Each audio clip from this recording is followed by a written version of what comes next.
Voltamos com o programa Ponto a Ponto. Nesse último bloco, nós trazemos para iniciá-lo mais uma tela relativa à pesquisa discutida há pouco. Nessa tabela que nós estamos apresentando aí, se vê numa pesquisa do IPEA, resposta a uma pesquisa do IPEA em 2012, a identificação pelo público, pela opinião pública, das principais dificuldades para a atuação das polícias, dos policiais. Em primeiro lugar, vem tráfico de drogas, 18,3%, falta de preparo, 13,6%, falhas da justiça, 13,1%, criminalidade geral, 12,1%, baixos salários, com 9,8%. Retomando um pouco a questão que nós estávamos abordando ainda há pouco, ou seja, o Ministério Público poderia ou não ajudar as polícias na fase de instrução dos inquéritos. Você lembrou que é possível, sim, em determinadas etapas, o Ministério Público interferir, mas isso não significa o Ministério Público conduzir, não é? Operar os inquéritos. Eu tinha duas perguntas a fazer. Em primeiro lugar, essa autonomia que aparentemente existe hoje, ou seja, as polícias conduzem os inquéritos e o Ministério Público também pode conduzir os inquéritos. Já houve casos e situações de duplicidade, ou seja, em que a polícia e o Ministério Público quase que simultaneamente tivessem conduzido a investigação do mesmo objeto, que aí é um problema de disfunção constitucional até sério. Em segundo lugar, qual é a sua visão do papel que o Supremo Tribunal Federal tem assumido aos olhos da sociedade? Nós falamos espetacularização da Polícia Federal no passado e queria rapidamente, se você pudesse comentar esse papel do Supremo Tribunal Federal mais recente, sobretudo no julgamento do mensalão, como é que tem aparecido aos olhos da opinião pública e, no seu entendimento, no cumprimento da justiça. Bom, a primeira questão me parece importantíssima, porque dá a dimensão de uma distorção muito grande, que é o mesmo fato ser simultaneamente investigado por duas instituições. Isso gera um problema muito grande, primeiro porque você tem uma perda de esforços, quando na verdade você deveria ter a cooperação, a somatória desses esforços para resultar numa investigação cabal, concentrada, forte e eficaz. Quando você tem duas investigações paralelas, elas podem, pior do que tudo, se contradizer. Então isso joga contra o espírito de quem quer ver justiça acontecer, de quem fala a favor da cidadania.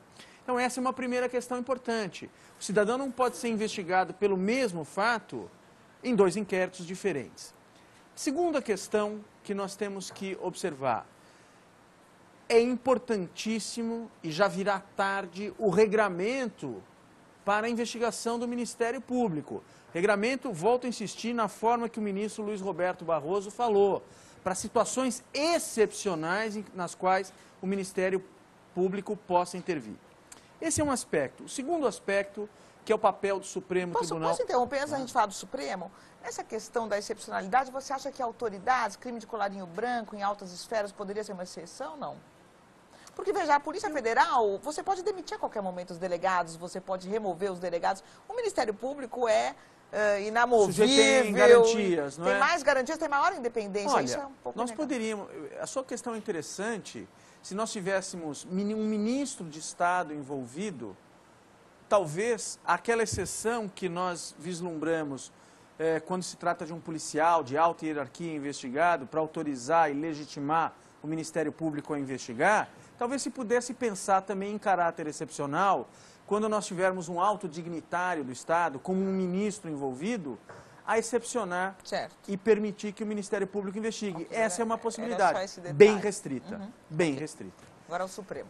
Quanto ao Supremo Tribunal Federal, é preciso que nós entendamos o seguinte: o Ministério Público Federal tem um papel importantíssimo, porque ele, bem ou mal, dá diretrizes para toda a justiça e para todos os operadores do direito, indicando o que pode e o que não pode. Então, o Ministério Público... o Supremo, eu ia falar uma outra coisa. O Ministério Público realiza ele mesmo a quebra de um sigilo. Vem o Supremo Tribunal Federal e diz, olha, você não pode fazer isso. Então, nós temos o Supremo Tribunal Federal, ao interpretar a Constituição e as próprias leis ordinárias, balizando os caminhos do poder repressivo estatal, incluído aí o próprio poder investigatório. Então, O Ministério Público é um órgão da maior importância, sempre teve um feitio, uma feição mais garantidora para o cidadão. O que aconteceu no mensalão? Você diz o Supremo Tribunal Federal teve essa feição garantidora. Sim, sempre porque teve. você falou Ministério Público. Ah, perdão, olha o ato falho. Então, o Ministério Público é um órgão importante também. Sim, Há pessoas da maior categoria no Ministério Sim, Público. sim. O ministro Celso de Mello veio do Ministério Público. Não nos esquecemos disso. O ministro Gilmar Mendes veio do Ministério Público. São nomes de grande E valor. Joaquim Barbosa veio do Ministério Público. Mas eu estou me referindo apenas aos garantistas. Tá certo. Muito bem. Não é o caso do ministro Joaquim Barbosa, desenganadamente, escancaradamente, não é o caso dele. Ele não é um juiz garantista. Certo. Sem nenhum demérito, mas essa é uma avaliação quase que pertencente ao senso comum. Agora, no caso do mensalão, a mim me parece que tem total razão o ministro Luiz Roberto Barroso quando ele afirma que nós tivemos um ponto fora da curva. Porque aqui eu acho que o Supremo Tribunal Federal ele ganhou em popularidade mais por ter condenado do que por ter aplicado o direito com absoluta correção. Então, eu vejo, e eu não posso falar muito porque sou advogado de um dos acusados, nem quero falar muito disso, mas veja você a situação que é eloquente e fala por si só. Enquanto o ministro Joaquim é aplaudido nos lugares em que ele entra, o ministro Lewandowski é vaiado.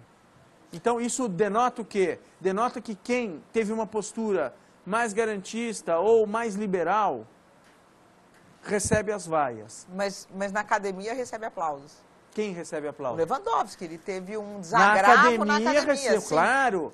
Mas a academia representa o quê? Uma esfera pequena do conjunto geral da população. Nós temos mesmo um fosso entre o que pensa a grande opinião pública e o que pensa a academia. Sem dúvida nenhuma, Mônica, você tem razão nesse ponto. Agora, só para a gente finalizar, infelizmente nós estamos chegando aqui ao final.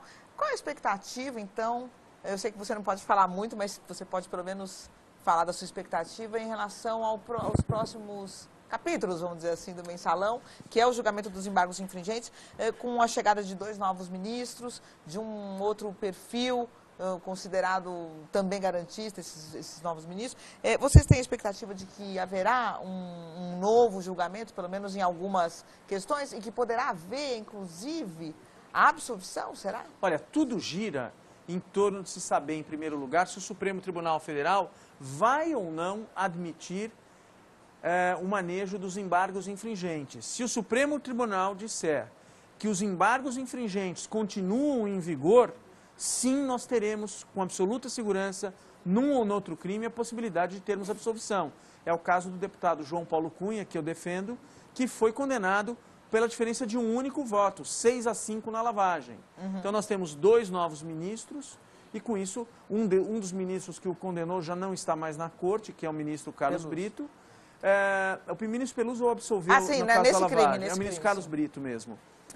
E nós temos 2 novos ministros. Então, eu acredito que se o Supremo Tribunal Federal admitir os embargos infringentes, nós teremos sim a possibilidade de ver outros acusados também absolvidos. E eu espero que isso aconteça, porque nós não temos outro grau de jurisdição, outro tribunal acima. Então é importante que o tribunal, nesses casos em que a condenação foi por escassa maioria, possa rediscutir a matéria. E o cálculo é 2 anos mesmo, como disse o ministro Antônio Dias Toffoli, caso se aceite os embargos? Não sei. Eu tenho visto nesses casos, Mônica, que são casos diferenciados, um timing diferenciado, ou seja, tudo anda mais rápido aqui. Acórdãos que levam muito tempo para serem publicados, como foi o caso do Donadon, não se repetiu isso no mensalão. O acórdão se publicou rapidamente. Então eu acho que não dá para aplicar uma receita geral no caso do mensalão, porque ele tem fugido à regra em muitas coisas. Ok, Toron, então infelizmente nosso programa chegou ao fim. Te agradeço muito a presença aqui.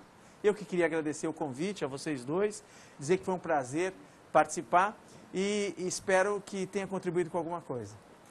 Obrigado, Alberto Toron, por participar do Ponto a Ponto. E para assistir a todos os nossos programas, você deve acessar o site www.bandnewstv.com.br. Na seção Colunistas, você encontra os links. Muito obrigado pela audiência. Para falar com a gente, mande um e-mail para pontoaponto@band.com.br. E você pode entrar em contato também pelo Twitter, @pontoapontonews. Muito obrigada pela companhia e até o próximo programa.